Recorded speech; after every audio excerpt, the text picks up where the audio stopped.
What's up, everybody? Hello and welcome to episode number 114 of the VK Bros with the VK Bros themselves, Jason and Alex Von Kennel, on a bit of a windy, bit of an overcast Saturday morning. There's a storm coming. There's a rain bomb coming on. Yeah, a rain bomb. Be alarmed. It was funny because he's mentioned rain bomb because the forecast for Queensland said rain bomb last week. And we got like a bit of rain, and then down south's like underwater. Like Melbourne's underwater. I think New South Wales. Parts of New South Wales are underwater. So shout out to all the flood victims at the moment. Hope you guys are doing all right. Yeah, but it's really muggy up here today. Like I've been sweating like a pig. I've been working my ass off all week this week. I've not had a day off, which is ridiculous. It's currently Saturday afternoon, and I've been working since 9 till times it now. Well, just after lunch. Yep. And I've got to come in tomorrow to help a customer out. Mate, it's just in the grind, huh? In the grind. But you've had a successful week, though, haven't you? Yes. Shed is overstocked. Yep. I need space. So as much as I want, I'd love trade-ins, but if someone could just buy some cars, like one way, and take them. Trade one, buy two. That'll really help us out. That would help. Autobros.com.au. Get on it. Check it out. Mm-hmm. How's your week been? I'd be lying if I said that I enjoyed this week. I would be lying.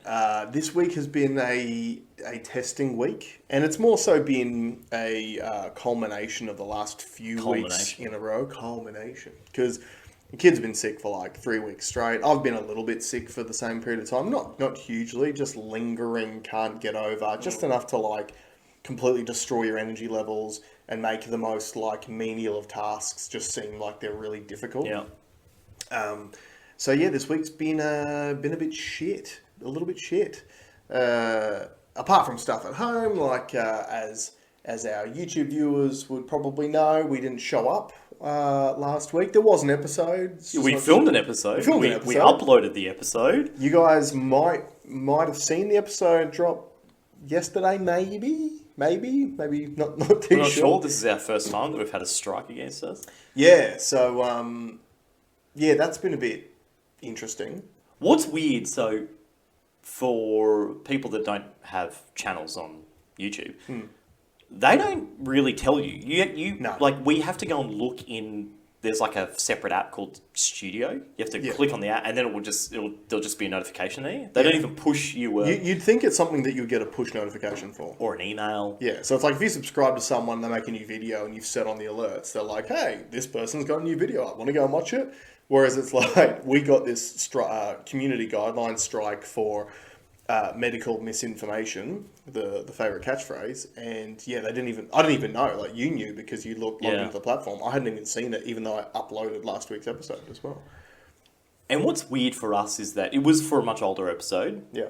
The annoying thing is that we've since downloaded all our stuff, so I did kind of predict this. So, look, we knew it was coming. It's just, remember when I said we should have a digital copy of our own work, and you're like, nah, it's fine, it's all on YouTube, and I was like, no, because you'll be able to download it. The problem is, the one that they have removed is gone. Yeah, it's not gone, but it is, because you can watch a thumbnailed version of the whole thing. Yeah. So they've got it. They just don't give you access to it, so you can't download it. Yeah, so you can't even download your own content. Yeah, so I've downloaded all the other ones, but there's two there that we can't get.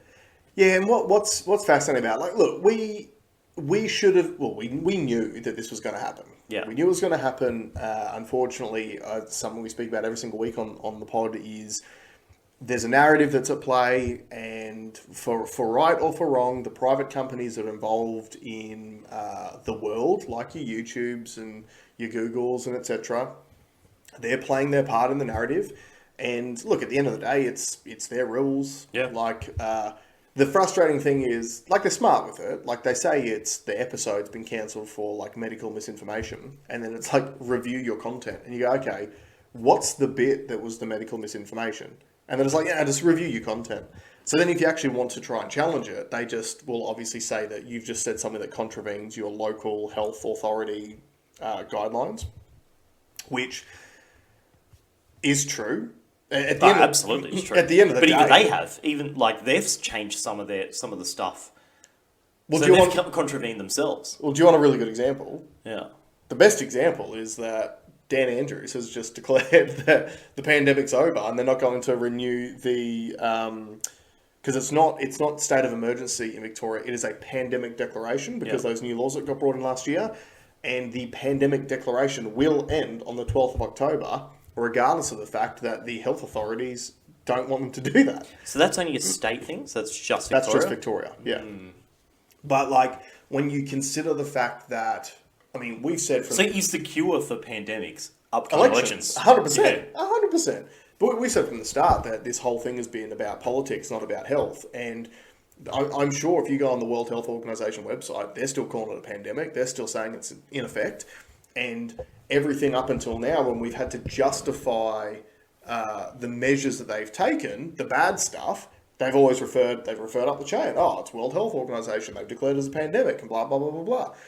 And then now all of a sudden, because it suits the politics, because there's an election. And look, we predicted this months ago as well. We said that with an election coming, I would have thought they would have pulled it earlier than this.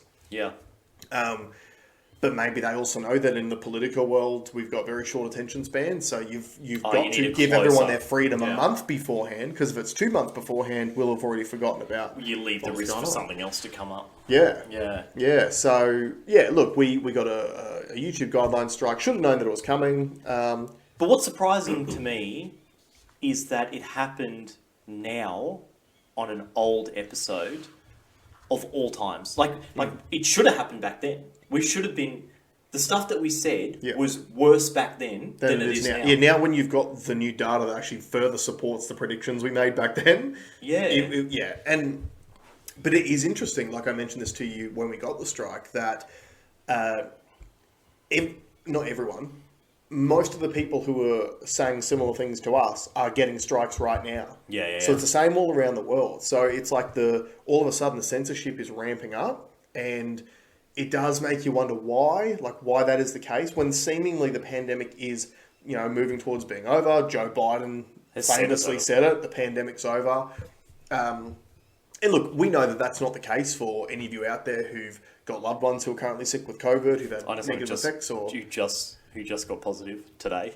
Yeah, right. Knocked in for 6. Yeah, and look, like I've said to you guys before, the second time I got it knocked me around. Yeah. The first time I didn't even know I had it, but the second time I got it knocked me around. Might have been a different strain or something like that.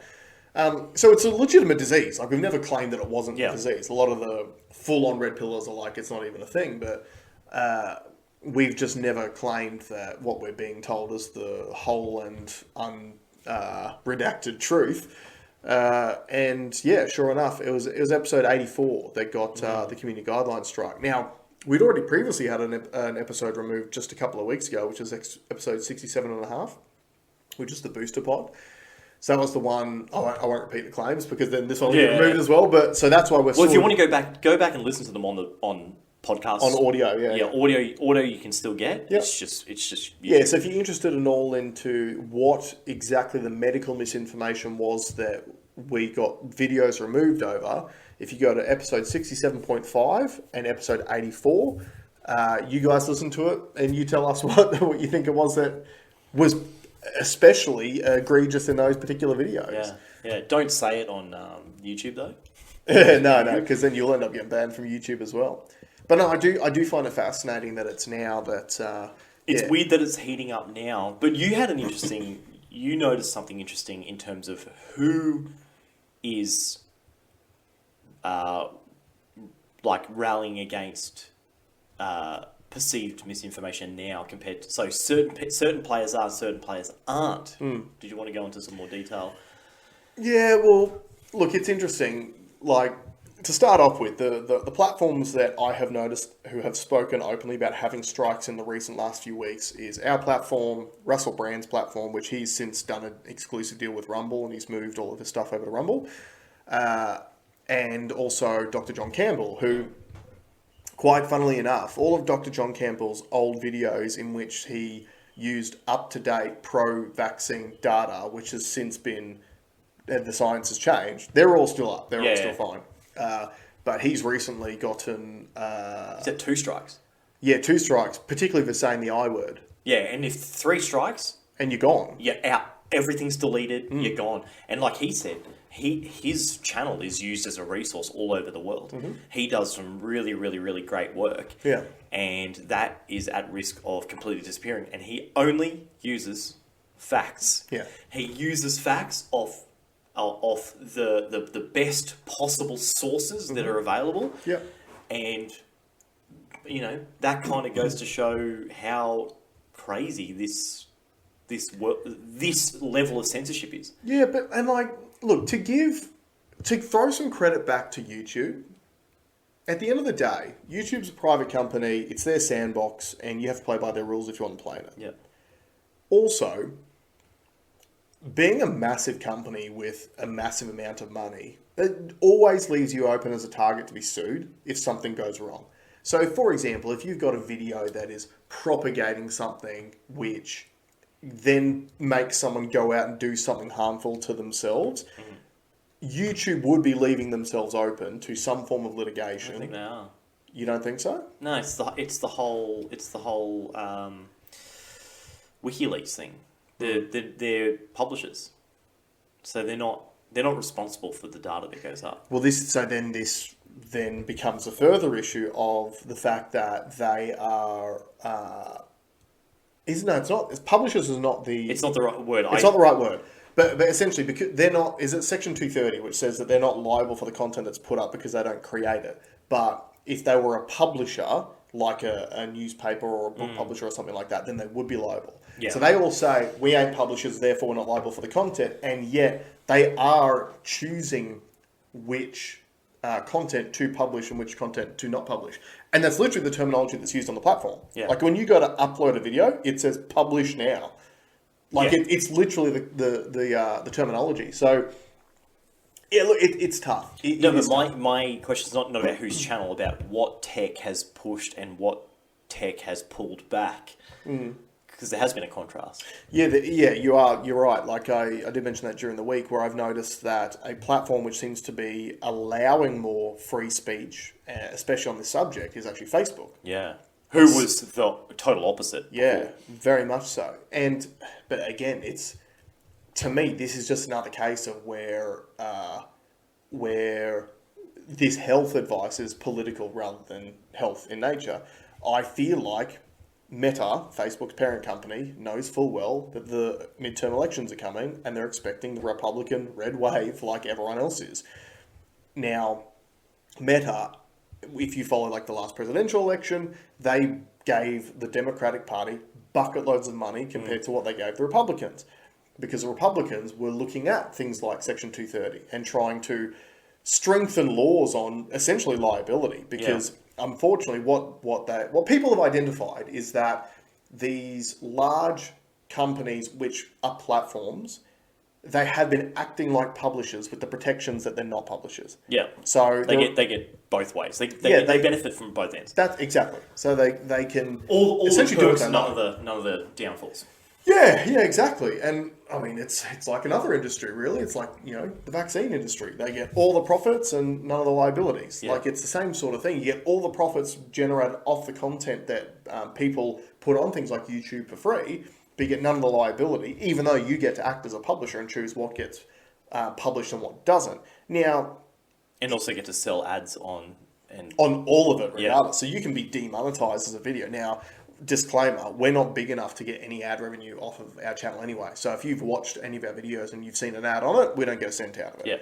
Yeah. We don't care. The ad revenue is so minuscule when you're at this level. Who cares? Yeah. At the end of the day. But you're right. It's like, and Joe Rogan said this when he first moved to Spotify, just afterwards. And someone was talking to him about how much revenue he was losing from YouTube because of videos getting demonetized.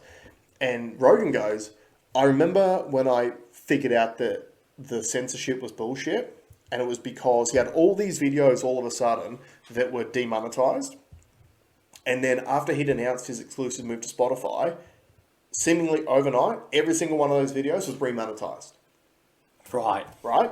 So in other words, they're like, we can put pressure on you until we realize that you're going to move your content and now we're not going to be able to make money off it. Shit, better remonetize it all, do anything that we can to try to entice him to stay. Do you know what?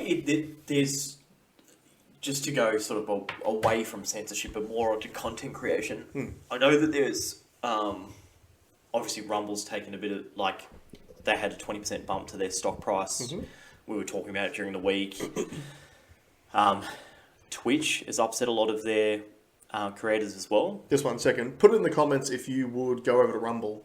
If you'd follow us to Rumble, if we we are tossing up different ideas. We're probably not going to be here for very long. Like, let's be honest. Yeah, if they're only up to episode 84. Yeah, and that's the concerning thing is that it's like 3 strikes and you're out, and we've got a retrospective strike from episode 84, which is 30 episodes ago. Yeah, it feels like someone is working their way through it. Yeah, because the first one was 67, the second one was 84. So it's like, I don't think people are going... I don't think there's some cuck that's going back through watching an old episode and going, oh, that's misinformation. Report. I think that is going back through old content. Sorry, but you were saying about Twitch has upset a lot of people. So Twitch has upset its creators because they used to have a deal where they would pay... Like to get... So the way these platforms work is they have to get user-generated content. Yeah. So you need content creators. That's the first thing. So you create the platform, step 1. Step 2 is you need creators on the platform. Okay? So they did a deal where creators would get 70% of the revenue generated. Yeah. And Twitch would keep 30%. Then they thought, okay, well, we need to move the needle a little bit. We're giving too much to creators. So any new people from now on, from this date forward, it's 50-50. Yeah. Like, okay. But the old creators that helped build the channel, they still got 70-30. Well, now they've changed it so anyone that was on the 70-30 deal is now been kicked to a 50-50 deal. Now, this is where I think it's crazy. So global stock markets... absolutely tanked. Everything is going down the toilet. We're going to a massive recession.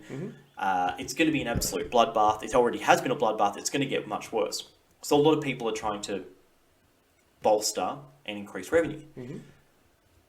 But pissing off your creators is wild to me.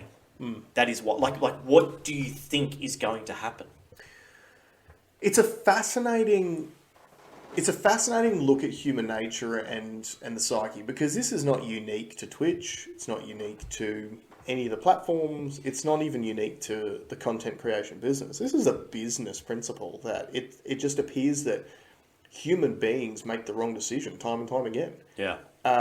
In the worst of, like, if you removed money from the equation and you just went, okay, let's say that we're building a community, right? So nothing to do with money. Everything's just about building a good, strong community. And then a disaster happens. There's a natural disaster. There's a massive flood, right? At that point in time, you'd go, okay, there's a flood.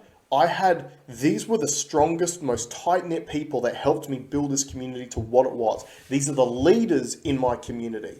These are the people, they're the reason why not only do people stick around, but they told their friends to come and join the community. It's what made us so strong in the first place. Now, floods just come, so we've got less resources because some of our food is spoiled. We're not going to be able to produce as much. So what I'm going to do is these people that built the community, I'm going to go and take it from them. Yeah. What do you think is going to happen? Yeah. The people who built it are going to go, hold on, I've built this once before. I can build it again somewhere else. Yeah, correct.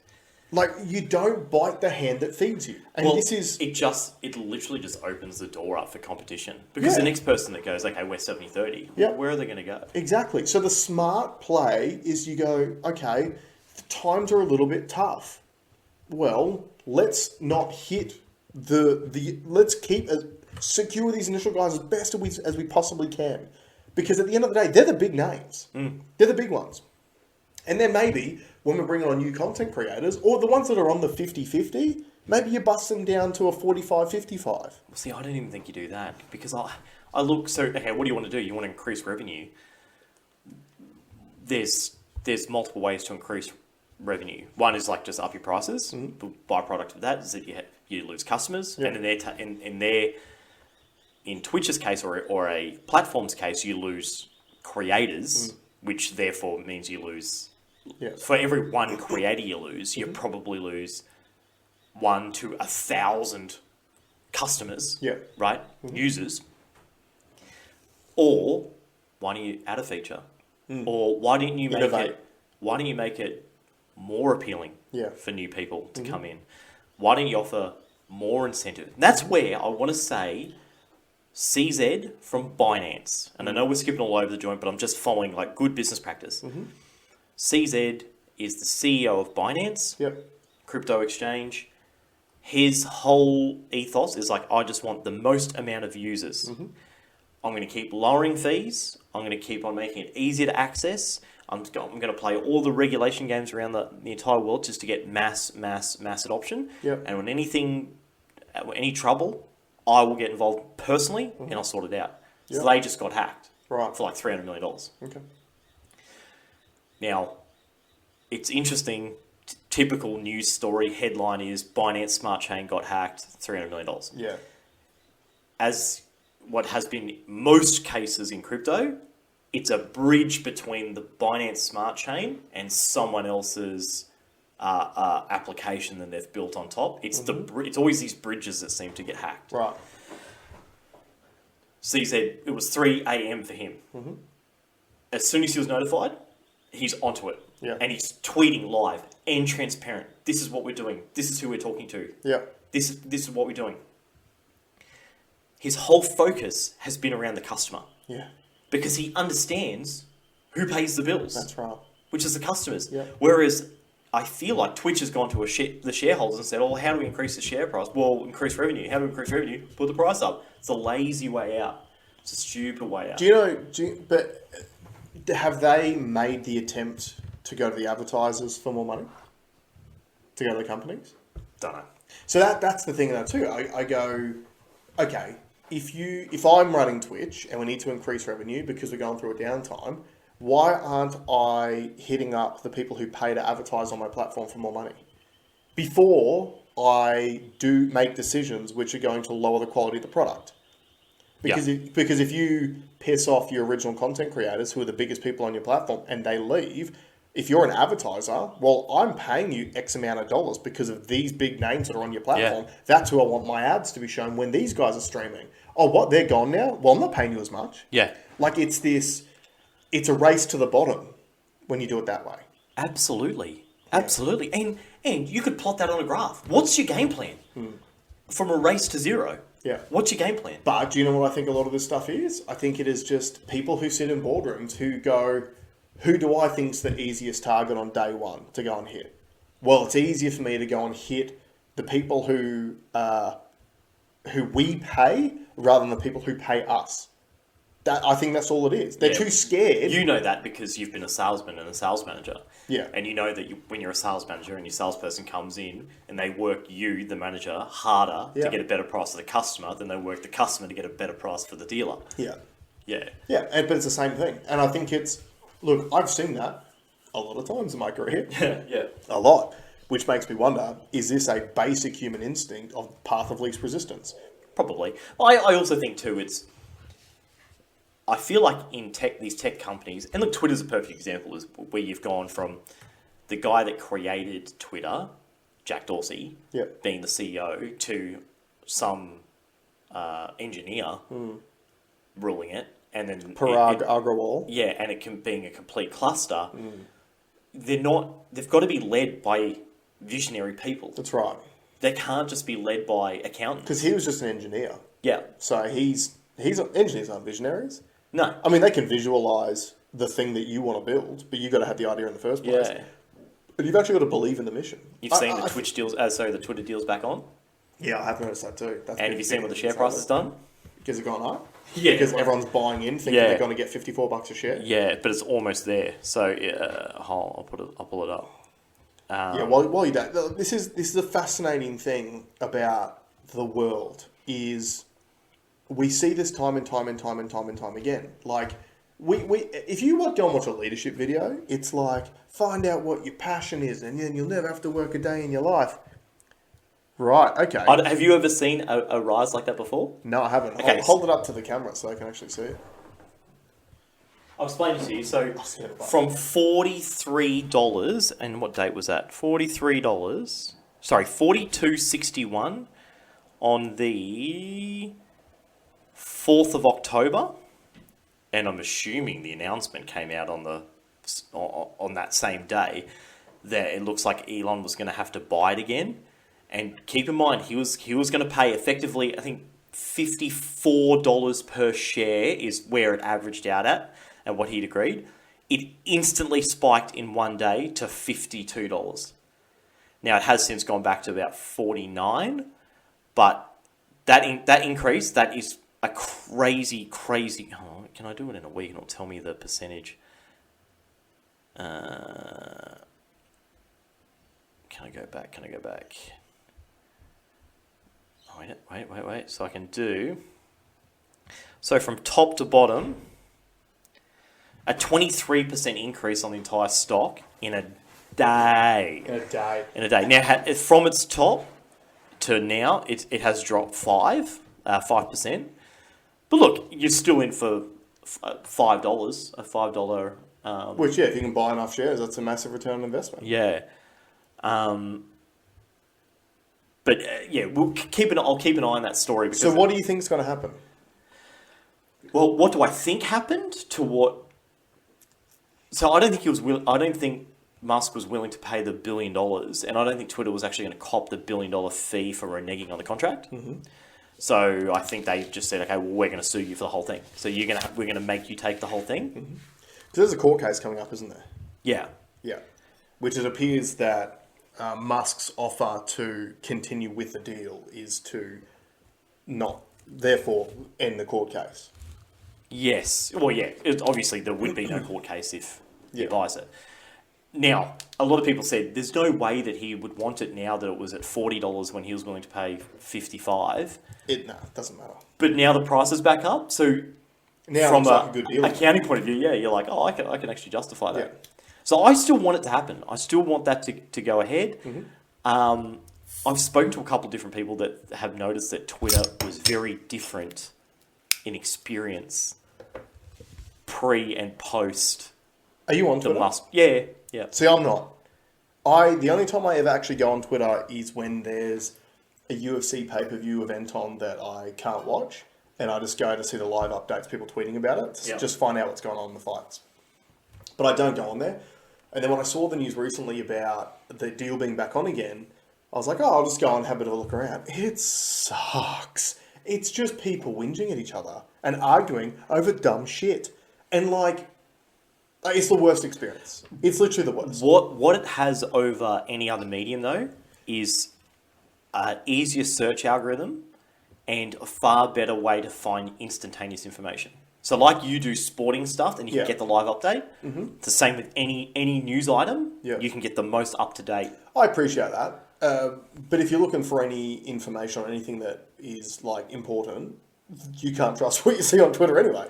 No, but what I like about Twitter is that you can curate, you can see lefties, righties, and everything in between all in one viewpoint. Yeah, that's where that hashtag is very powerful. Mm-hmm. A lot of people, and then you can see people's opinions on it. It is powerful in that regard. I totally agree. It is mostly people whinging at each other. I don't spend a lot of time on it. I do like it for. I used to use it a lot in the 2017 crypto bull run. Yeah. I made a lot of money out of following particular people. Dumps. John McAfee. Yeah. Rest in peace. He's not dead. He's not dead. He's not dead. Have you watched his new Sleeping with the Devil? No, I haven't seen it yet. I will watch it though. It'll be fascinating. Stay for the credits. Yeah, okay. Is the tip. Yeah. Okay. So we'll see. We'll see if he gets that. I think the deal is going to have to happen. I genuinely don't think Musk wants it, but I think he's going to get lumped with it. I think his idea, like Adam Curry said, he wanted to break it. He just wanted to show, hey, look, these bots are crazy. Yeah, I think one of the... that was... I was saying, and where I still think is a massive blind spot is no one's uncovered the algo. So once he gets in there, and if he makes it open source, that could still be... good for humanity. Yeah. Now, the timing of that will be interesting coming up to the election.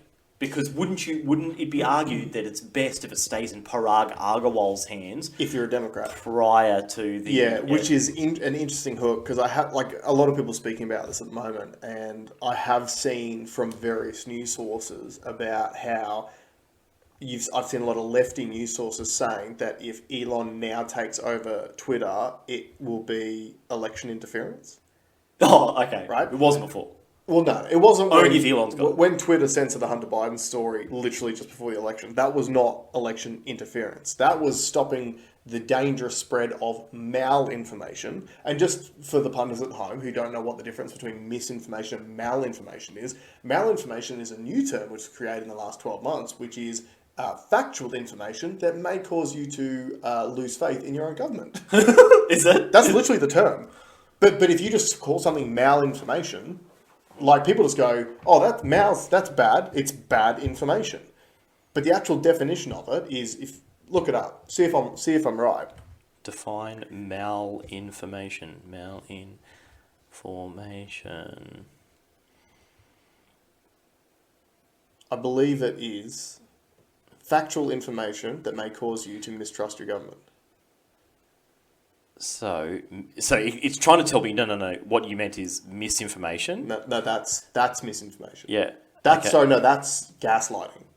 Malinformation is information that is based on reality, but it is used to inflict harm on a person, organisation, or country. Yeah. Examples of malinformation include phishing, and not sea bass, but catfishing, doxing, swatting, and revenge porn. Malinformation is also used to refer to information that stems from the truth, but is often exaggerated in a way that misleads and causes potential harm. Right. So in other words, that's it's exactly what I said. It's exactly what you said. It's truthful information that can be extrapolated out to cause you to distrust your government, essentially is what that comes down to. Wow. But that's the thing, people don't know what the term means. So the media gets to this is where they get the best information. Canadian Centre of Cybersecurity. How to identify misinformation, disinformation, and malinformation, eh? Well, did you see the most recent thing of Jacinda Ardern presenting at what was it? I think it was something to do with the UN. I can't remember what it was. But she's their head of cybersecurity. Yeah. Right? But did you see her speech? Did you hear about it? I think I did hear it. She was literally talking about how the biggest security threat that they can see is the free flow of information on the internet, and she wants there to be only one trusted source of information, which is the government. Yeah. So they're literally looking at putting together these tools, which means that the only place that you'll be able to get factual information is from government websites. This is as dystopian as it gets if you let it continue to go down this road. And that's where I call on platforms like YouTube, Google, Alphabet. You guys have all the money in the world. You got enough money. Now you can do the right thing. Well, what's interesting, right? How often do you see it in life when very successful people, they get to a level of success by being individually focused, and they get to a point in their life where they go, you know what, I've got enough, I want to give back. I think it's an inherent human instinct to want to give back to the society that gave you so much. I think you guys are at that point now. Yeah, I don't believe that exists. You know? I had this argument with someone during the week about people. What is it called when you? What, philanthropy? Philanthropy. Yeah, but that has been another bastardized term. But I look at. You can't call yourself a philanthropist when you receive X amount of billions of dollars in donations, and you only spend 1% of it because you invest the other 99%. That ain't philanthropy. Well, it's even worse than that. It's worse than that because these funds that they set up. So you just park the money there. Yeah. And then the proceeds off that money get used by the thing. So let's say someone was set up a fund to help hunger, right? And you're going to give them $10 million. What it means is they park $10 million over here. Then that $10 million is invested. They try and get a 10% yield off that, and that $1 million generated is what is drawn down by the company. Yep. And that's all they spend. The 10 is still there. That's right. Now, you could say, well, it's very nice of them to give that 10 million. Well, I'll give you a tip. Someone that's donating 10 has got 500. Yeah. And they're not going to miss it. And I can also tell you this too. If I'm getting a guaranteed 10% return on investment for a donation, which on my balance sheet says it's a donation, so I avoid tax on it. That sounds like a great deal. And you get all the social props and points for having set the fund up. Now, the funds do stuff. Don't get me wrong. That we need to have them. It's a good thing, right? But when you think that these guys are doing it out of the kindness of their hearts, they ain't. You heard about the company that didn't sell. What's the clothing company? Oh, not North Face. Shit, I'm going to get this wrong. There's a company that's worth like $3 billion. Right. The owner, instead of passing it down to his kids, he donated the company to help the environment. Right. But he made his kids effectively the CEOs of that thing, and he saved himself $600 million in tax. Yeah. It's funny, right? Like, there's a lot of scams going around at the moment. And the best scams are the scams which make you look like you're the good guy. Yeah. Like, you know how we watch movies, right? I think that our most favourite movies are the ones where there's like a massive twist in the end where the person who you thought was the good guy the whole time was actually the bad guy. Well, those are the best scams, just like they're the best movies. And we've seen in the Usual Suspects. Yeah, well, that's the best. Oh yeah, fantastic, fantastic film. But The Usual Suspects were in the press again this week with the I think the Mickleham facility, one of the quarantine facilities, just closed down. So I can't remember if it closed down. It was handed back to the federal government. So this is the Victorian quarantine facility. Happy Camp. That cost, I think it was $400 million. Yeah, and had 1,000 No, it was like 2,300 people that went through there at a cost of $267,000 per person, and they've just handed that facility back to the federal government. Now, that's not that bad, in my opinion. Because at least you've handed it back to the federal government, not to a private company like in Queensland. Yeah. Like, we spent similar money. No, it was cheaper. It was half a nick, $200 million. Plus the 100 and something million from the rent when we rented it back for the 12 months so we didn't use it. And then it goes into the hands of a private company. Yeah. Well, they built it too. Yeah, they got paid to build it. Yeah, and they got it. Yeah, exactly. Like, and Hungy. Can you imagine? Just go to the government and go, okay, government, I think that you should build this thing. You can pay me to build it. You can then pay me to rent it off me for the next 12 months. And then you just hand it over to me at the end of it. How does that sound? If you asked the Queensland taxpayer, would we have agreed to that? It wouldn't pass the pub test because people would think about how sweet a pub you could build with that money. Yeah. And actually do some good. And more people will go to the pub. Yeah. Like, imagine how many schools you could build. Or hospitals. We don't need hospitals. We're putting tents outside of hospitals that we currently have. But see, it's funny, right? Like, because I literally thought about this week. Because getting my geek on, I've been getting back into playing Fallout 4. So shout out to all the Fallout 4 fans out there. And there's one thing I like. Do you know where they are? 10 years ago. No, they're at home in their mum's basement. How old listening is to the VK Fallout Bros with all the other incels. How old is Fallout 4? 2015, I think. But in computer years, that's a millennia. In computer years, that's about 50% newer than most of the games I play. Yeah. But one of the things I like about it is that, like, if you're just sneaking around, you can hear conversations. And one of the conversations that I heard just made me laugh was you're in this, like, old abandoned railway track that's used as a vault. Anyway, long story. Go and look at Fallout if you want to know what a vault is. No one will give a fuck. No one gives a shit. Yeah. But it's funny because one of the enemies goes, like, why would they build this vault in this old, like, abandoned railway track? Like, no one even uses it. And the guy goes, we used to pull scams like this all the time before the war. You would get the government to pay for a ridiculous project that was going nowhere. You'd pay a bunch of union guys. They would take all the money and then they'd move on to the next thing. And it just made me laugh because I'm like, it's literally what we're doing now. It's the same thing. And that's why I have to keep correcting you when you say, "Oh, it's worse now than ever." No, it's always been the same. Yeah, this true. This is all the same. Well, no, the only reason why I do think it's worse now than ever is because at least once upon a time they force a taxpayer to pay the bill down. Now it's not even paying for the bill either. Well, that's why I think in a lot of ways the economy, look, it's not going to collapse, but it's never going to be the same. Yeah, I don't think it will be so either. And look at Japan, we're heading that way. Where our dollar, and look, so if you look, the American dollar is super strong at the moment, super strong. But I'm not sure if it's their dollar is strong or everyone else's has shit the bed. Yeah. But we could be in a time where, like the yen was like 80 yen to one Australian dollar. Mm-hmm.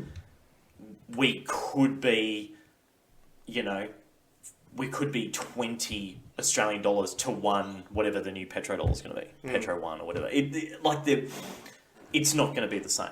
It's not going to be the same. It's funny because we all forget about the Ukraine conflict that's still going on at the moment. And funnily enough, this actually ties back into the Elon talk because you would have seen the tweets that Elon was involved in with Ukraine. Yeah, so he put a poll out basically saying, this is how I feel like we can get to a peaceful solution on the conflict. I can't remember the exact details, but it was like Russia gets this, Ukraine stays neutral, blah, blah, blah. I feel like this is where we're going to end at the end anyway. Let's just get there now. It's just a question of how many lives are going to be lost before we get to this point. Yeah. And then, Volodymyr Zelensky puts out a tweet going, which Elon do you like better? The Elon that supports Ukraine or the Elon that supports Russia? Crazy. That tells you it's a scam. Yeah. Elon was literally saying, this is what I think is probably the solution. And instead not even, this is a solution. Yeah. There is no other But instead of Zelensky going out and going, you know what, Elon, sounds okay, but I would prefer if you tweak these things and then I'd be willing to come to the table and do a deal. No. It's now, do you support me or do you support Russia? Are you good or are you evil? Yeah. And at the end, it just goes to show you, that's the scam. The scam is the Ukraine war has become a massive money pit where Western nations around the world are just throwing all this money at it, which is just prolonging the conflict. This will just keep going on forever, just like the Afghanistan war did. Yeah. How many months was it between the end of the Afghan war and the start of the Ukraine? Probably 2. It was about no. It was more like 6 months because I'm pretty sure the Afghan pullout was like August last year or something. Yeah. And the Ukraine war started in February. So it was like 6 months. We're going to give props to Biden for what he just passed. I know we're scooting all over the place, but we're kind of touching all the hot topics. And if there's anything you want to There's actually been a fair bit going on, so we can scoot around a little bit. He's talking about the weed thing. Yeah. Good on him. He's what's the word? Yes and no. All right, you go. So tell us what's happened. So Joe Biden just announced that they are federally going to be pardoning anyone who is imprisoned in a federal penitentiary for marijuana possession. And they're making it legal now to possess marijuana. But as has been a bit of a theme with America, federal can only do so much, and then it then gets kicked back to the states. Right. And all the states individually have their own laws based on it. Now, my personal thoughts on marijuana, it should be legal. 100% should be legal. It's a fucking plant at the end of the day. Right? With the amount of legal drugs that we allow people to purchase every single day, I see absolutely no reason why you shouldn't legalize marijuana. And therefore, like I've said it before, that solves your tax problem almost overnight. You create a new industry literally overnight. And I can tell you right now, people will go and partake in it. And the other thing is that I've heard in Australia particularly, alcohol-fueled violence on the news 1 million times in my lifetime. I have never heard cannabis fueled violence. Yeah. Because it doesn't happen. Yeah. The only thing that people who are high on marijuana do is eat too many Doritos. That's it. When we were delivering pizzas, and Jazz will be able to test to this too, you could always tell when someone was absolutely ripped off their tits. When you'd hand them their pizza, they'd always got a smile on their face, and they'd always ask the same thing. So they'd receive their jumbo cheese pizza. Yeah. And the first thing, every time, doesn't matter who they are, but if they're ripped, they say the exact same thing is, what time do you guys close? And I used to just say, like, finish this one first, buddy, and then just call. Right? Here's another thing about marijuana. Fun fact: you can't overdose on it. Yeah. So if you look at all the other drugs, alcohol, opioids, etc., pretty much even Panadol, you can overdose and die. Yeah. Marijuana, you can't. So, Vaccine. well, you can one dose. No, everyone should go get one. Yeah, for sure. Should do like it, yeah. to appease our overlords, everyone should go and get every vaccine, not just the COVID vaccines. There's money to be made out of other ones too. Roll your sleeve up. Do your part. Do your part. Save Granny. Get vaccinated. I believe support Ukraine. full well that the reason why God gave us two arms is for your first hot dogs shot and your second shot. You know, someone actually said that, like an American like commentator said that. Yeah. Fucking bizarre world. Yeah. But yeah, so Biden went and out and he decriminalized marijuana at a federal level, and he has challenged the states to do the same. Now, I believe, like I said, it's a step in the right direction. Do you think he needed to get some voters out in the ground? Well, marijuana is another one of those things that is a dividing point between Democrats and Republicans. And what you will find is that the majority of the states in America that have decriminalized marijuana, the majority of those are blue states. So it is another flashpoint issue where it's literally up to the Republicans of... It's just a way of saying, we're doing this because we're the good people and the evil Republicans won't do it. So would it pay for red states to leave them in jail until after the election and then just let them in? Well... Because I'm guessing you don't have a vote if you're in prison. I don't know. Because it might be similar to... I mean, you're still a citizen. It might be similar to Australia where... Well, hey, think about the... You don't have to be a citizen to vote in America. True.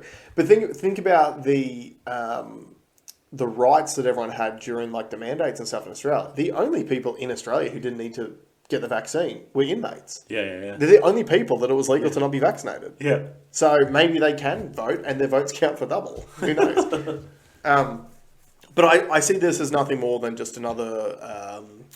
flashpoint topic designed to mobilize your base. And look, at the end of the day, if it causes them to actually, as a whole country, decriminalize marijuana, and then I would hope that comes over here, because the Greens have just put forth another bill to try to decriminalise in Australia. Have you heard about that? No, I haven't heard. Yeah, so they've just put that forth. And it was interesting. What's the Green senator's name? Brand. No, not Adam Band. I don't like him. No, the one that I actually like, who is in a lot of Friendly Geordie's hearings. Can't remember his name. Anyway, it'll come to me. He appeared on some network TV news program where they were asking about him, and they were hitting him with all the questions, and he came, as he typically does, with all of his research. Like, he's actually one of the Greens that I go, he's actually got a brain. Yeah. But he was talking about it, and he was like, the harm that the war on marijuana has done to the people involved is far worse than the drug itself. Yeah, for sure. And at the end of the day, one of the things that I would love to see about our society return is that we start treating adults like adults and children like children again. At the moment, the society that we live in treats adults like children and children like adults. Yeah, we tell adults, you're not allowed to smoke marijuana, but you're allowed to smoke cigarettes, drink alcohol, and take prescription pills. Yeah. You can do that as much as you like. You know what? You can go down to Coles and buy as many sheets of ibuprofen and paracetamol as you like and overdose on those. Yeah. You're allowed to do that. But you're not allowed to smoke marijuana, which is a naturally occurring plant. And then we go to children and we go, hey, children, you are allowed to change your gender identity while you're in single digits. Before you've even thought about having sex with anyone, before you even know what sex is, you're allowed to go and get yourself on puberty blockers and go start down the pathway towards a $1.7 million windfall for the pharmaceutical companies who are involved in gender transition technology. Now, that is a really good point. It is...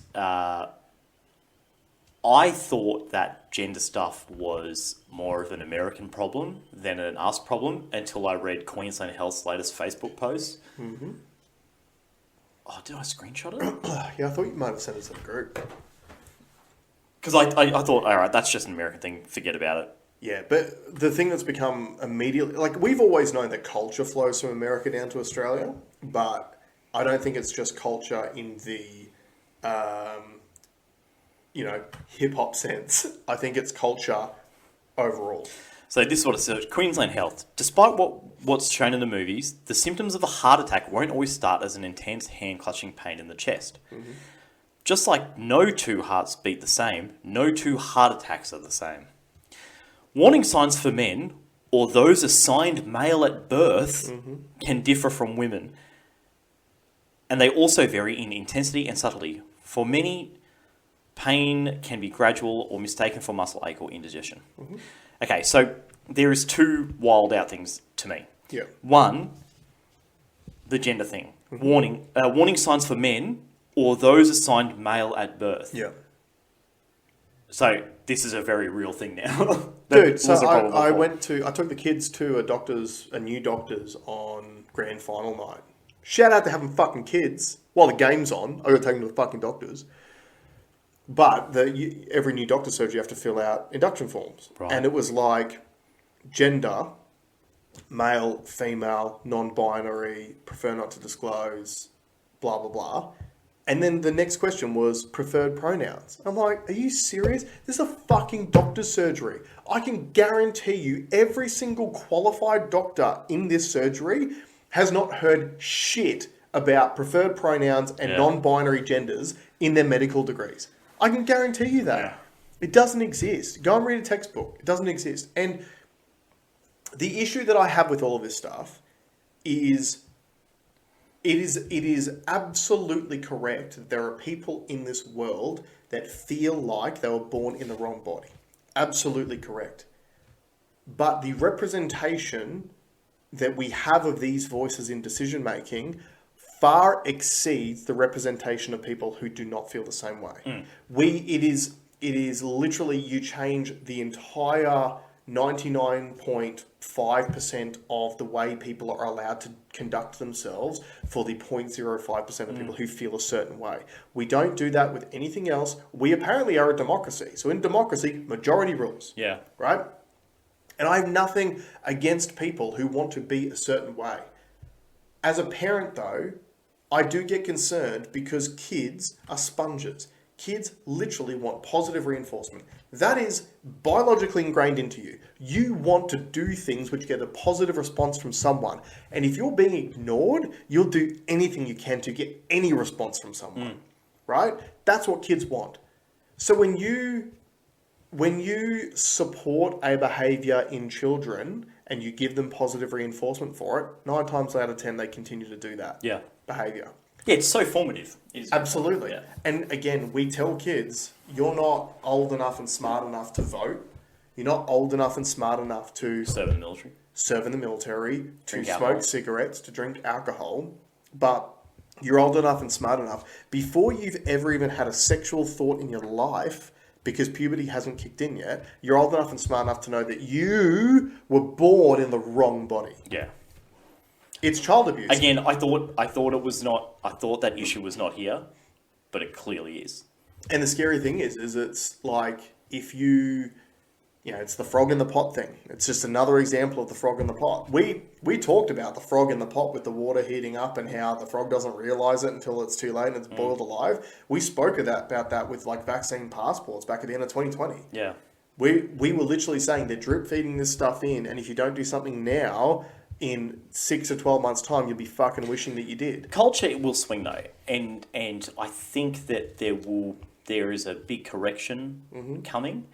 Where my concern is how far the correction goes. My number one concern is not how far the correction goes. It is how many people are left behind as collateral damage along the way. It's exactly the same as the vaccines, man. Yeah, we know where we're at today is what we were saying 12 months ago. You can't worry about those people. They're done. Yeah, and that's okay if you're a consenting adult. But if you're a fucking child, I'm not okay with that. But you're never going to convince the parent. The parent that's You are going to convince the parent. There is no way that you and I are going to convince a parent that is having those feelings towards their kids. Nothing is going to change that. I disagree, because 20 years ago, how many parents had those feelings? None. That's right. Yeah. Why do parents have those I'm feelings saying- now? I'm saying you Because and I- we convince them to have those feelings as a society. Society doesn't. That's Society right. can do it. We Yeah. can't do it. So in other words, 20 years ago, it went from one way to the other. It can go back the other way. But the only way to do that is to acknowledge it as a problem and start speaking about it. Yeah. It's Yeah, the I only agree with way. that. Society. Because things only move in a direction if you move them in that direction. If you just pretend it's not an issue, it gets worse. Society's going to clap back really hard. Really hard. Probably. I'm actually more scared of what that looks like. The clapback. Yeah. Yeah, and that's the thing. I don't want anyone to get hurt. I'm not advocating violence. I'm not advocating anything like that. What I'm mindful of, I can't remember who it was. I heard someone put it in a really good way. If a young girl who is suffering from anorexia comes up to you and says, "I'm too fat," that's the same scenario. That is a mental illness which is unhealthy for that person. She's already too skinny. She's unhealthily skinny. She's not eating any food. And she comes up to you and says, "I'm too fat." Now, if you apply the transgender playbook to that, we tell that girl, "You're right." We confirm it. We say, "You're right. You are too fat. You shouldn't eat any more food. You should go bulimic. You know what? You could probably lose a bit more." That's the transgender playbook. Because when you have your... I'm not 100% convinced that is. It is, though. That's what we're being told as a society to do, is to confirm and support that behaviour. But I'm not sure if those two behaviours are similar. I'm not saying it's not. Okay. I'm not sure it is. Okay, so maybe you're not convinced yet. That's Yep. fine. But all I know is this. If a young boy comes up to me, or my son comes up to me and says, "I think I'm a girl." Nate said that he was a girl the other day. Oh, cool, man. Yeah. No dramas. I didn't beat him for saying that he was a girl. Yeah. I said, "Sweet, no worries." And then the next day, he said he was a boy again. Yeah. Right? But if Nate comes up to me and every time he says he's a girl, I'm like, yes, you must be, you're right. And then every time he says he's a boy, I'm going, no, you said you're a girl before? That's what you said. You're wrong when you think you're a boy. Which one do you think that Nate's going to keep doing? Yeah. Right? Yeah. It is programming. Playing devil's advocate, though, I'll say that is probably the attitude that people that feel that way... Sorry, not even those people, but the people that are fighting for the people that feel that way, because I think they're two different people. Yeah. Would you agree? Because the group fighting for the people who feel that way are straight white women. Yep. Yeah. I think they would say that argument is unfair because you're kind of saying, well, they were saying, well, your current level of programming is programming a certain result, which is I agree. Majority of response outcome. Sorry. Yep. And that if you changed that, the majority could be different. Yep. I can 100% see where you would make that argument. Yep. And this is the issue. When you feel that way, you are susceptible to being scammed time and time again because the scammers follow the same playbook. You bring up a point where that if you make the right decision, it's the nasty decision. Vaccination. The COVID vaccines was the first one. If they were telling everyone, if you don't get this vaccine, you'll kill granny, right? They were saying that if you don't get it, you'll put other people in danger. So the nice decision was for you to go and get vaccinated. The nasty people were saying, we don't have enough data. Can we hold off on this thing because we don't know if the pros outweigh the cons yet, right? They were the nasty people. And we can see now that was the scam. Climate change is the next scam they're going into. If you don't tank your economy, use less energy, Buy electric car. get rid of your petrol and batteries. diesel vehicles and throw them in landfill to buy electric vehicles, which are going to have all these lithium battery issues, etc., etc., etc. That's the next scam. The nasty people are saying, hey, I think renewable energy is a really, really good idea. I don't think going to it tomorrow is going to work or is going to be the right way of doing it. Can we do this systematically and over a long period of time? And Can it make sense first? Yeah, and maybe can you show me some data which really uncategorically shows that what you have, the predictions you've made in the past have actually come true? Can we see some of that? Those are the nasty people. This trans thing is another example. I don't care if someone gets into, even if it's a sexual maturity age, if you're at an age where you, as a person assigned female at birth, has started menstruating, then maybe you can start making decisions on who you want to who to have sexual experiences with. Maybe you can do it then. But the same thing about, like, I say this a lot to people who talk about the transgender debate. Why don't we teach kids how to do their taxes? Because it's not fucking relevant at that point in time in their lives. So telling people about, being trans and how many people, and again, we overrepresent the groups that are born in the wrong bodies. I have no doubt that there are people who have conditions which state that they are born in the wrong. I've absolutely faith that those people exist. Yeah. But if you watch Netflix, you would think that they're 35, 40% of the population. Well, and they're not. I'm a customer. If you go on Twitter, you would think they're 35% of the population. I've been customer facing retail, frontline retail, for almost 20 years. Mm-hmm. And I have met them. Yep. And I reckon I've met 5. Yeah. And I've probably dealt with 20,000, 50,000 people. Yep. And I reckon out of that, no, maybe more. Yep. Agreed. And I even hear about schools. Mm-hmm. There might be 1 or 2 in a school of 2,000. Yeah, and the thing is, you've unfortunately got this situation where there are teachers who are advocates who feel like they're doing the right thing by talking about these things in the classroom. And they're like, I'm allowing a safe space for kids who feel this way, who have no other safe spaces to come and talk to me about it. And unfortunately, do you know who are the people that get attracted to that? They're the ones who don't have a safe space somewhere else. They're the people who need help. So the people who need help, if you don't feel like you can speak to your parents about anything, maybe you come from a troubled home.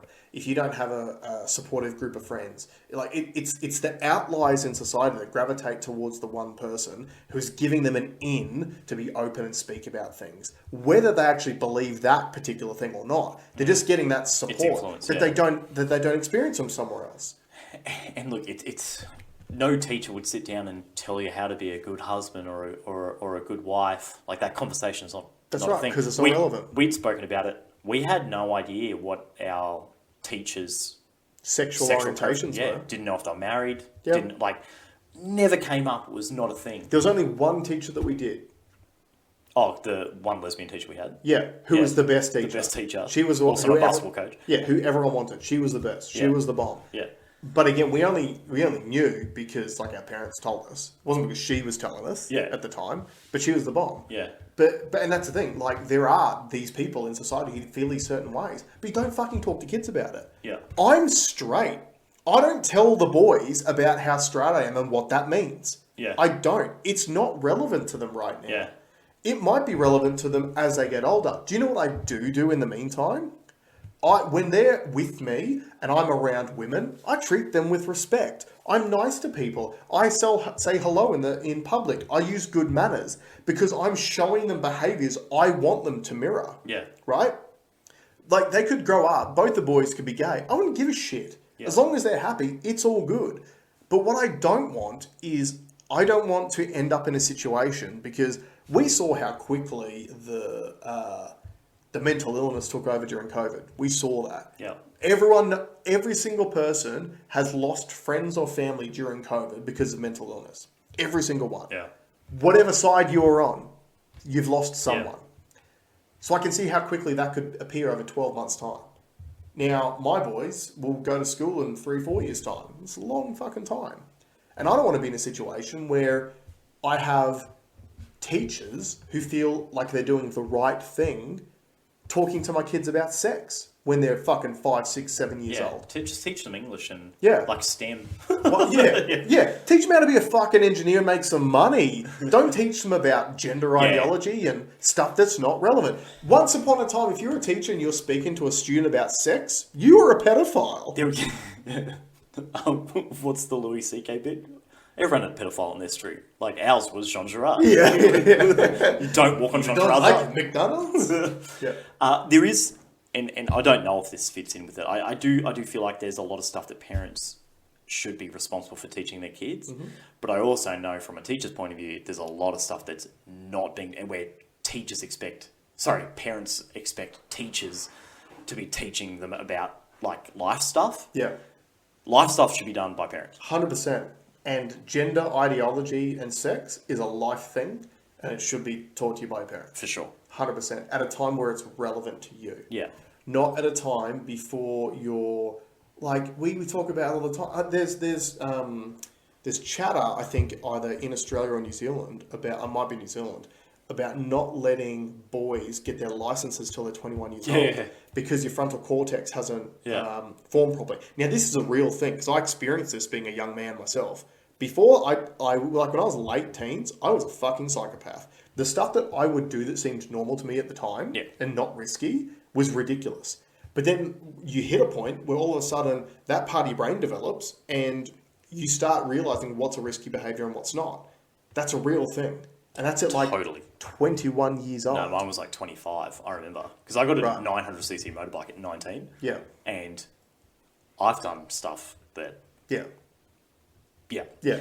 I remember the moment where I was like, I did my first like risk assessment where I went past someone and went, if I was 1 mil that way, then this would have happened. Yeah. Yeah, it's a change. Yeah. So tell an 8-year-old, But I hate the just delay it. No. Like skills. Educate. Yeah. And on that note, let's leave it there. Thanks very much for joining us, guys. If we're still here, see you on audio. Bye.